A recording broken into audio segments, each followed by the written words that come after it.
Salut et bienvenue dans Pour faire bref, le nouveau format du podcast Môme. C'est parti. Elle devient quoi alors? Elle est quoi alors à ce moment-là dans le... Elle est une machine à faire des enfants? Eh bien, j'aurais jamais pensé en avoir tant, mais enfin, si vous voulez. Les hommes maintenant, hein. Le schéma le plus courant, c'est papa, maman et 2 enfants. Est-ce que vous êtes d'accord avec ça ou pas? On met des enfants au monde puis on les élève pas, alors je trouve que c'est pas bien.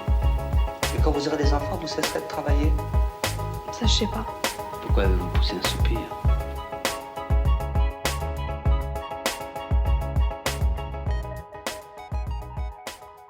Je m'appelle Laura et à fréquence aléatoire, tu pourras écouter une personne répondre à la question. Et toi? T'en as? T'en veux? T'en voulais des mômes? Alors, j'en ai une. Elle a 9 mois. Et moi, je voulais des enfants quand j'avais 20 et quelques. Mais alors, surtout pas tout de suite. J'avais vraiment 1000 autres envies avant d'avoir des enfants. Et je voyais certaines de mes copines qui, dès l'âge de 18 ans, crevaient d'envie d'être enceintes et moi, pas du tout. Et en fait, l'envie, elle est venue au contact d'autres enfants. Quand j'ai rencontré un homme avec lequel j'ai été en couple, qui avait 3 enfants. Et au début, je me suis demandé ce que j'allais faire de lui. Et puis finalement, quand j'ai rencontré ses enfants, j'ai tellement adoré ça que alors là, c'est devenu une idée fixe. C'est comme si on avait appuyé sur un bouton et que l'envie est venue d'un seul coup. Très forte. Avant d'être avec cet homme, j'étais en couple avec un autre homme, quelques années plus tôt, qui n'avait pas d'enfant et qui mourait d'envie d'avoir un enfant avec moi. Et je lui ai toujours dit non. Donc en fait, je sais pas, est-ce que c'est le contact de ces enfants-là qui m'a donné envie d'avoir des enfants, ou est-ce que c'est l'amour que je portais à cet homme? En fait, c'est très difficile de savoir. Moi, je pense que c'est beaucoup la vie de famille qu'on avait. Je pense que je suis tombée amoureuse d'une vie de famille. Je suis tellement tombée amoureuse de cette vie de famille que j'ai voulu la reproduire dès qu'on s'est séparés. Un schéma, il est jamais complètement reproductible. Donc, j'ai essayé avec d'autres hommes, ça n'a pas marché. Dès que je rencontrais un homme, je me disais, en gros, est-ce qu'on peut avoir la même vie qu'avec lui? Mais c'était ridicule. Et puis en fait, le temps passait et moi, j'allais avoir 35 ans, donc la différence entre 25 et 27 ans, c'est rien au niveau de la fertilité. Mais la différence entre 35 et 37, c'est beaucoup. C'est vraiment beaucoup. Pour moi, à partir de 35 ans, la fertilité, elle déclinait, mais de façon linéaire, en fait. En fait, pas du tout.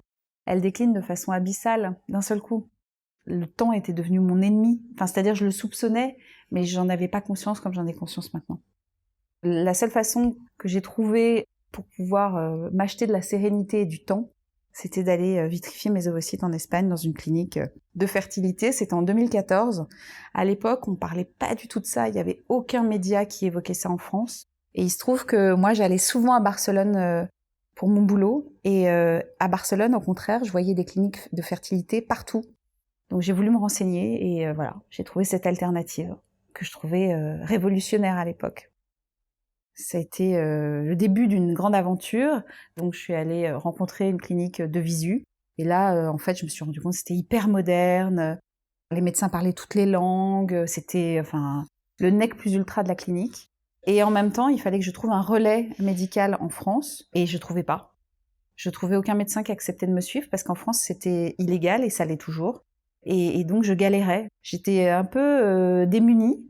Et puis j'ai fini par demander à cette clinique espagnole de me donner les contacts des gynécologues français qui suivaient leurs patientes françaises. Donc ils m'ont donné 3 contacts et sur les 3 contacts, il y en a 2 qui n'ont pas accepté de me recevoir et puis une qui m'a donné un rendez-vous, mais au bout de plusieurs mois. Et puis j'ai fini par vitrifier mes ovocytes. Alors la vitrification, c'est vraiment tu t'injectes des hormones pendant 2 semaines, puis après tu t'injectes une autre hormone pour déclencher l'ovulation. Tu fais des échographies et des prises de sang tous les 2 jours pour être sûr que tu fais pas une hyperstimulation. Donc c'est quand même, faut vraiment être très suivi en France. Et puis au bout de 2 semaines à peu près, on te donne un go en Espagne pour que tu sautes dans un avion. Moi à l'époque, j'ai menti à mes collègues, à mon patron, etc. J'ai dit que j'avais une intoxication alimentaire parce que j'ai dû partir en catastrophe en Espagne parce que la ponction doit avoir lieu maximum 36 heures après la piqûre pour déclencher l'ovulation. Donc ça veut dire concrètement que c'est clairement une discrimination sociale et financière. Clairement. Il faut dire les choses, c'est la vérité. Donc une vitrification, ça coûtait 2500 €, plus les frais d'hôtel, de taxi, d'avion évidemment. Ça grimpe assez vite, mais moi j'étais prête à sacrifier des vacances, des vêtements, des sorties pour m'acheter cette sérénité, pour pouvoir fonder une famille. Je me réveillais avec cette idée le matin et je me couchais avec cette idée le soir. Ce qui s'est passé, c'est que moi, j'ai continué à rencontrer des gens et puis surtout autour de moi, j'ai commencé à avoir plein de cas de figure. J'ai une copine qui a eu un cancer très grave, qui a fait beaucoup de chimio et ça l'a rendue ménopausée, mais très jeune. Et elle venait à ce moment-là de rencontrer un amoureux et qui n'avait pas d'enfant. Et quand elle est sortie de ce cancer et qu'elle a été rétablie, s'est à nouveau posé la question de l'enfant. Et en fait, donc elle était ménopausée et ça leur a pris beaucoup de temps, mais ils ont décidé de franchir le pas et d'aller en Espagne pour un don d'ovocytes. Et en fait, ça marchait du premier coup. Donc ils ont eu des jumeaux. Et ça m'a beaucoup bouleversée parce que déjà, j'ai trouvé que finalement, ce qui était une tragédie, c'est-à-dire d'avoir un cancer très jeune, en plus un cancer très grave, en fait, ça lui avait donné une force incroyable, et pas seulement à elle, mais à eux en tant que couple. J'étais béate d'admiration. Et puis j'ai une autre amie qui en fait était dans la même situation que moi, si ce n'est que elle a 3 ans de plus que moi, et donc le temps passait et elle n'avait pas d'amoureux. Un jour, elle a décidé d'avoir recours à un donneur anonyme. Et juste à ce moment-là, elle a rencontré quelqu'un. Et lui, il avait déjà 3 enfants. Et elle a eu aussi des jumeaux. C'était une autre façon de faire famille. Ils sont toujours ensemble. Maintenant, leurs jumeaux ont 3 ans. Enfin, c'est jumeaux à elle, mais on peut dire que c'est leurs jumeaux. Hein. Donc en fait, j'ai commencé à avoir des schémas non conventionnels autour de moi. Finalement, faire famille, ça pouvait être de 1000 façons, quoi. Et au contraire, j'ai commencé à admirer beaucoup les formats un peu différents, que j'ai trouvé plus forts, plus résilients, finalement peut-être plus déterminés à la base. Et ça me fascinait.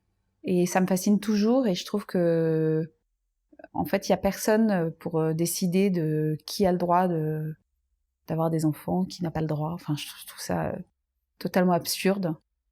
À partir de là, a germé l'idée dans ma tête d'avoir un plan B. Si jamais j'avais pas d'amoureux suffisamment stable ou suffisamment aimé, désiré, etc. pour avoir un enfant.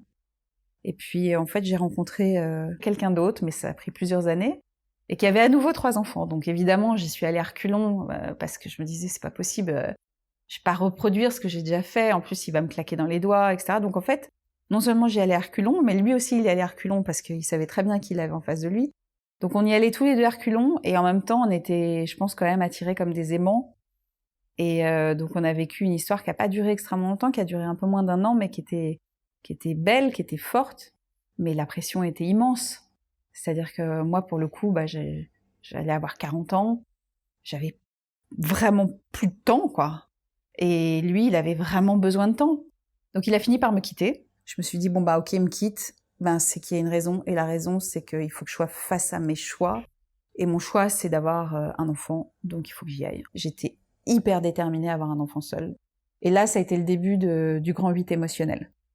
Parce que là, c'est devenu médicalement très compliqué, parce que j'avais 40 ans, parce que les cliniques espagnoles sont submergées par la demande, parce qu'il y a un tourisme de la fertilité maintenant, vu qu'en France, c'est pas possible, quand on est célibataire ou quand on est un couple de femmes. Donc en fait, les gens qui veulent des enfants, par la porte ou par la fenêtre, ils essayent d'en avoir. Là, c'était en 2018, donc c'est arrivé très très vite. Et en fait, ça a été un fiasco que je raconte dans mon livre, en fait, qui n'a pas abouti à une grossesse avec mes propres ovocytes, puisque il y a la moitié de mes ovocytes qui ont disparu. On ne sait pas où ils sont partis. La clinique a jamais été capable de me dire. Et en fait, ceux qui me restaient, ça n'a pas donné lieu à une grossesse. Donc, en fait, j'avais fait 4 stimulations avec mes propres ovocytes, qui ont donné 20 ovocytes en tout. Donc moi, j'étais persuadée que c'était une assurance maternité très fiable. Et au final, pour rien. Avec tout ce que ça veut dire en injection d'hormones, en coût psychologique, en coût financier, en déplacement, en investissement, on va dire, en tout genre.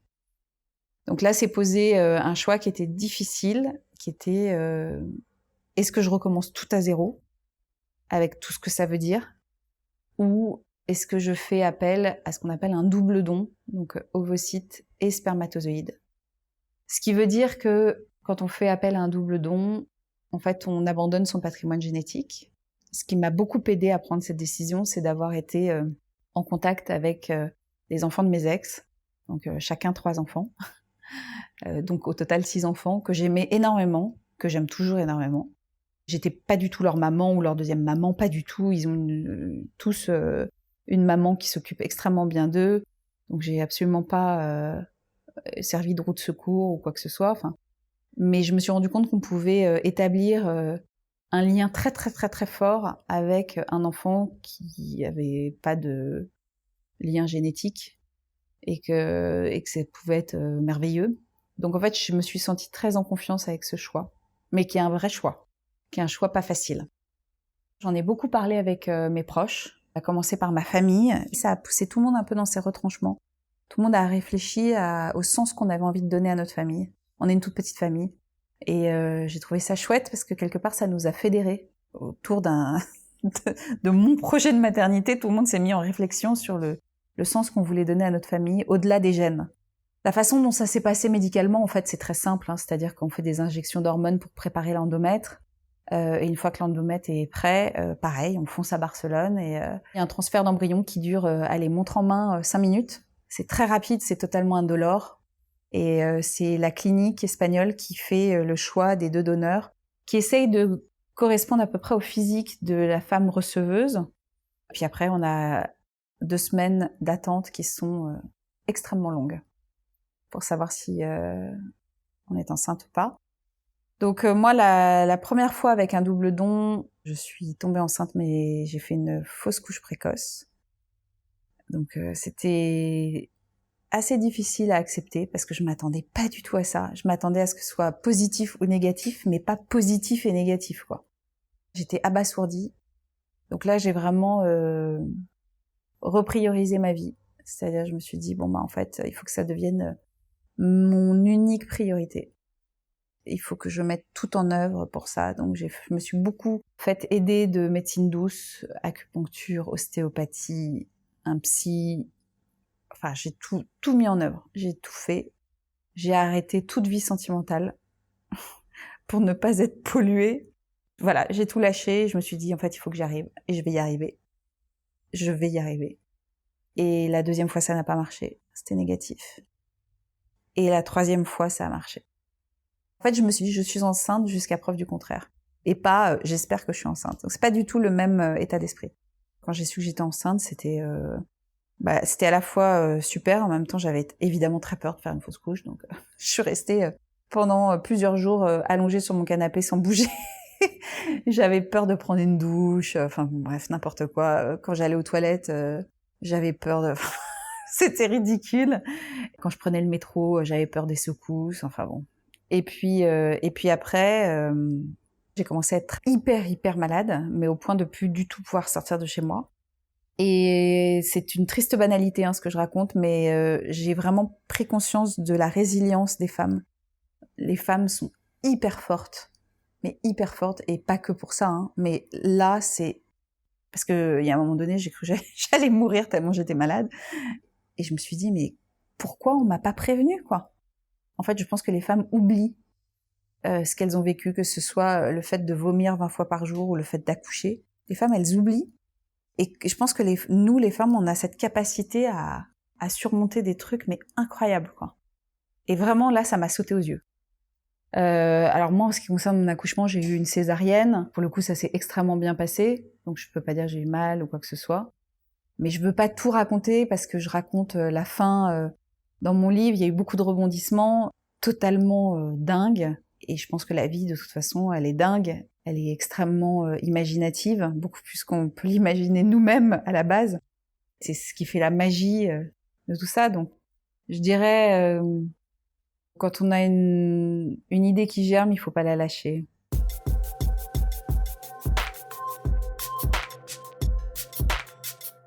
Alors moi, je m'appelle Audrey Page, j'ai 42 ans et j'ai écrit un livre qui s'appelle Aller-retour pour un bébé. qui sort le 17 septembre aux éditions Albin Michel. Dans la vie, je suis pas du tout autrice. Dans la vie, je fais du marketing pour un grand groupe de luxe.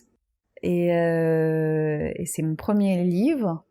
J'avoue que ça m'a donné énormément de plaisir quand je l'ai écrit. Ce que j'ai envie de dire aux femmes qui savent pas si elles veulent avoir un enfant ou pas, ou alors qui savent qu'elles veulent avoir un enfant mais pas tout de suite, et ben moi je leur conseille de vitrifier leurs ovocytes, mais très jeunes, le plus jeune possible en fait. Parce qu'elles auront à le faire qu'une seule fois, parce qu'elles auront plein d'ovocytes. Alors que dès qu'elles avancent en âge, finalement, il va falloir qu'elles le fassent plein de fois, avec tout ce que ça veut dire comme désagrément physique. Et puis surtout, ce que je voudrais dire, c'est qu'il n'y a pas qu'un seul modèle de schéma familial possible. En fait, il y en a plein. On n'est pas obligé de tout faire dans l'ordre, entre guillemets, en tout cas l'ordre qu'on nous a légué, c'est-à-dire se mettre en couple, se marier ou pas se marier, mais on va dire officialiser un couple sérieux, avoir des enfants. On n'est pas obligé. Nous, en fait, on est une génération où on peut faire les choses dans un autre ordre. On peut d'abord faire des enfants et ensuite se mettre en couple. On peut changer d'avis, enfin voilà. Et ça, c'est génial. On est la première génération à avoir ce choix. Et ça, c'est un choix qui nous appartient. Ce que j'aimerais vraiment rajouter, c'est qu'on n'est pas seul. On n'est jamais seul, en fait. Ça, c'est un mythe. Je l'ai fait seule dans le sens où je suis l'unique parent. Mais en fait, on était 10 sur le coup. C'est-à-dire qu'il y avait une flopée de médecins, de thérapeutes, etc. Moi, je me suis jamais sentie seule, en fait. Ça, c'est vraiment... pour moi, c'est un héritage du patriarcat. Alors, elle fait un bébé seul, du coup, elle va être seule toute sa vie. C'est un peu la deuxième idée. N'importe quoi. Merci à Audrey Page pour son témoignage à l'occasion de la sortie de son livre « Aller-retour pour un bébé ». Et toi, t'en as ? T'en veux ? T'en voulais des mômes ?